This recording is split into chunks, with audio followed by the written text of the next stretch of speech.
Over the weekend, Jesse Watters gave us a masterclass in exposing the rampant corruption in D.C. In this video, we're going to break down his analysis. I'm going to introduce you to a paradigm by which to make sense of it all, and stick with me to the very end of this video to find out how this paradigm also demonstrates that such corruption will indeed bring down the D.C. swamp once and for all. You're not going to want to miss this. Greetings, everyone. Dr. Steve here with you. Great to be with you as always. And if you don't know, we are celebrating an anniversary as of today. Did you know that it was 5 years ago this very day that I first uploaded to my YouTube channel? And look where we are now. And so in celebration of our 5-year anniversary, I've discounted the tickets to our upcoming Patriot Live event on November 12th and 13th by 40%. So if you missed out on our early bird special and our 50% off sale last week, this is a great celebration you could take part in. Now, if you're new to this channel, this is the event all patriots should come to learn how to lead your family to freedom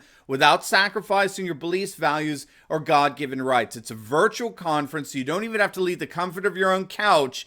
And I'm going to show you how to fight back and win against the corrupt swamp and all things woke. So join me in celebrating the 5 years of Turley Talks by joining me for a live event November 12th and 13th with 40% off your tickets. This offer is available only this week, so click that link in the description below and let's celebrate 5 whole years of Turley Talks together. All right, gang, let's dive right in here. Jesse Watters of Fox News had a great opening monologue over the weekend exposing and excoriating the rampant and rotting corruption that pervades the swamp. He began his segment pointing out how pathetically cringeworthy Biden's appearance was in Virginia over the weekend and his ridiculous attempt to prop up the campaign of the imploding Terry McAuliffe. Barely anyone showed up to the rally. There were less than 1,000 people in attendance to see the President of the United States.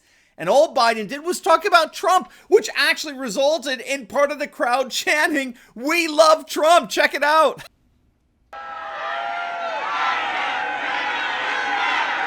That's all right. Let him go.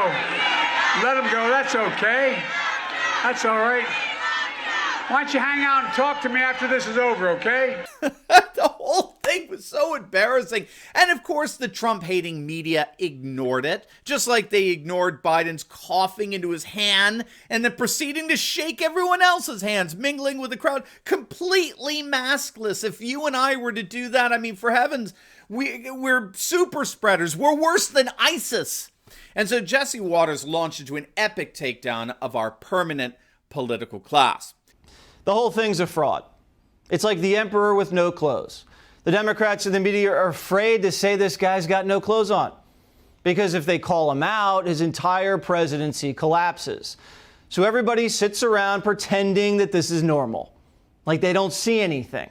Now, what he's getting at there is actually a historical phenomenon, okay? We've seen this before in the final days of the Soviet Union. The technical term for this is hyper-normalization, okay? So when Russians knew their system was so corrupt and intellectually bankrupt, nevertheless, they pretended to accept the technocrats' lies about how their economy wasn't falling apart, precisely because they found it impossible to even imagine an alternative system for themselves, right?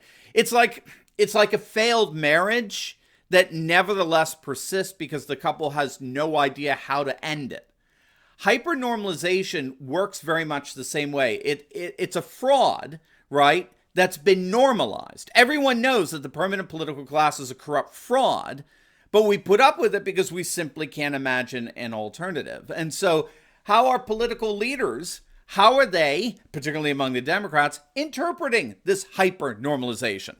Biden and the Democrats don't see how awkward this is. They take this silence as a license to steal.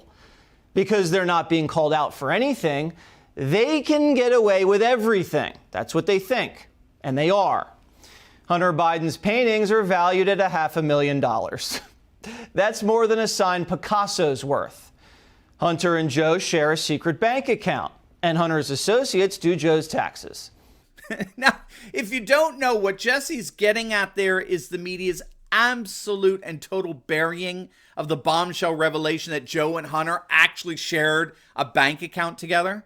Back in July of this year, the New York Post revealed that one of Hunter's emails in his laptop alleged that he and his father were both using a single bank account.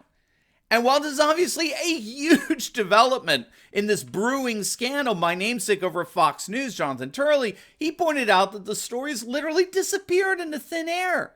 And the magicians performing this magic trick are, of course, the mainstream media. Turley notes that there is ample evidence in that laptop to appoint a special prosecutor to look in not only into the illicit dealings of Hunter Biden, but also the extent to which Sleepy Joe was complicit. You know, complicity like sharing the same bank account where all these illicit funds were potentially deposited. But nothing, not a peep, not a single major news outlet gave a single second of coverage to this astonishing revelation. Not one. Is anybody paying attention here?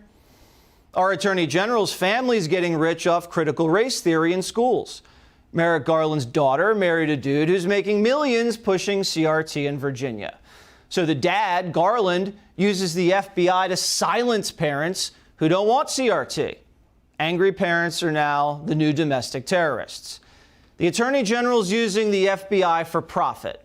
Ted Cruz called him out, and he stonewalled.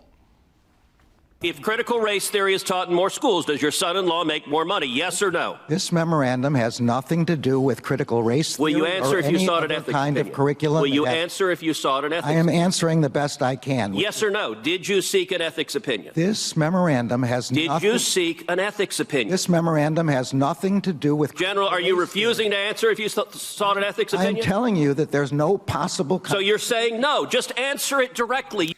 I'm answering the best that I can. I'm answering the best I can within the limits of bullshit. Given that I can only bullshit you, this is the best answer I can give. I mean, does this guy, Merrick Garland, does he even have a soul? I mean, this is a serious question. How does someone end up becoming so radically corrupt like this and yet still appear in public and act like everything's just fine? I'm answering the question the best I can. So ridiculous. By the way, if you want some great shirts that tell our political elite where they can stick it, make sure to click on that link below and visit our merch store. We got some amazing, witty and punchy products like our brand new Let's Go Brandon t-shirts you're going to absolutely love. Get one for yourself, get one for a friend, get one for a loved one. They will love you all the more for it. You know how to answer a question directly. Of course, he won't answer a question. He's above the law. He doesn't even need to know a 9th grader was raped in a gender-fluid Virginia school bathroom by a boy wearing a skirt. He doesn't need to know the superintendent covered it up. Garland and the Democrats just want critical race theory rammed down our families' throats. The Washington Post, the worst newspaper in America, wrote, "Parents claim they have the right to shape their kids' school curriculum. They don't." Joseph Stalin famously said, "Education is a weapon whose effect depends on who holds it in his hands and at whom it is aimed." See, public schools have become a weapon, straight out of the communist playbook. That's another reason why they're pushing free college, free pre-K, and free daycare in Biden's welfare bill. Guess what else they slipped into the Biden welfare bill? Hundreds of thousands more green cards, all backed by big tech like Facebook and Microsoft. Silicon Valley doesn't want to hire American. They want to hire foreign nationals on the cheap. The government's supposed to be working for us, but no, they're working for big tech instead. Politicians save companies on labor costs, and then the companies send those savings back to politicians in the form of donations. That's the game, gang.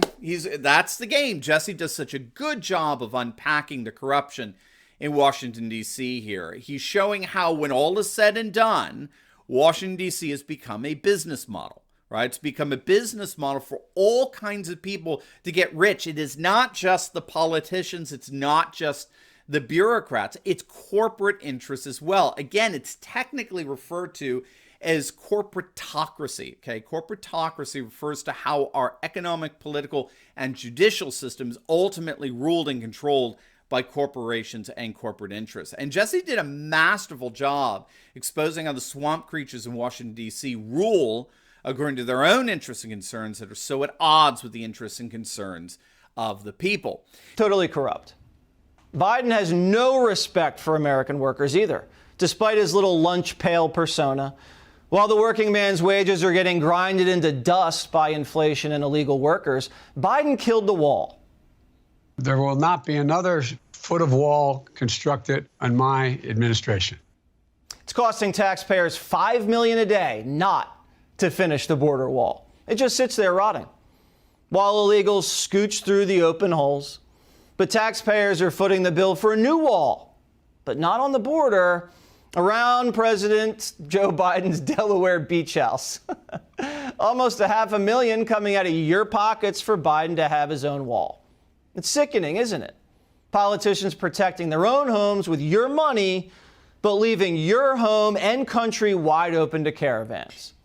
Joe says he has nothing to do with the caravans coming into the country, but that's not what they say. Why now? I think it's the best time. The best time. Because of the administration? Because of Joe Biden. Biden hasn't even been to the border. He hasn't visited a jammed up port either. But Biden had time to unveil a first ever national gender strategy. Nobody even knows what that means. It's gibberish. We did find out Biden's strategy for getting Americans out of Afghanistan, though. A smoking gun email released shows Biden ordered the planes out of Afghanistan to be filled to excess with refugees, not caring if they weren't vetted.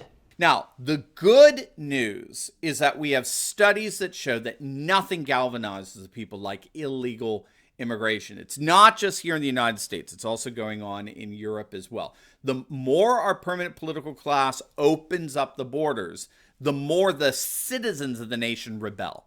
That tends to be the calculus that's emerged since 2016. The politicians keep raiding the Treasury, the Fed keeps buying the debt, the dollar gets destroyed, pushing oil prices higher, and the fuel costs are passed down to the consumer, whose wages are eaten up by inflation and open borders, wages wasted on empty shelves since everything's made in China, a communist country that just sprung a killer virus on us, but we can't criticize because they're in bed with our wicked media and tech giants, who will cancel you for coming too close to the truth. Blatant corruption is staring us right in the face. Now, believe it or not, this is good news. Okay, this is the good news of hyper-normalization. What's perceived as the passive compliance of the people is inexorably interpreted by our political class as permission to engage in more and more ever-increasing acts of corruption, which eventually rot the system out from within. The system itself just eventually keels over precisely because no one takes it seriously anymore. This is what made Trump so dangerous to the permanent political class. He called them out to be the rotting swamp that they actually are. And in an era of hyper-normalization, you're not allowed to do that. But it seems that Trump, what he did is he unleashed something, didn't he? I mean, ironically, the news channel that Trump has been so much at war with, Fox News, ironically, they have a whole lineup of anchors who are picking up where Trump left off. People like Tucker and Jesse Waters and Dan Bongino and Hannity and Laura. They're daily calling out the filth that Washington, D.C. has become. And as such, they're fueling the rise of the new politics of the 21st century, the politics of the people versus the political class, the ruled versus the rulers. And just like with the old Soviet Union, the rotting and corrupt political class will indeed collapse once and for all. You can be guaranteed of that. Now, before you go, you will definitely want to check out my latest video on how the world is exploding over vax mandates. You are not going to want to miss that. We've got some amazing on-the-ground coverage, particularly from Europe. It's going to absolutely blow your mind. So make sure to click on the link, and I'll see you over there. God bless.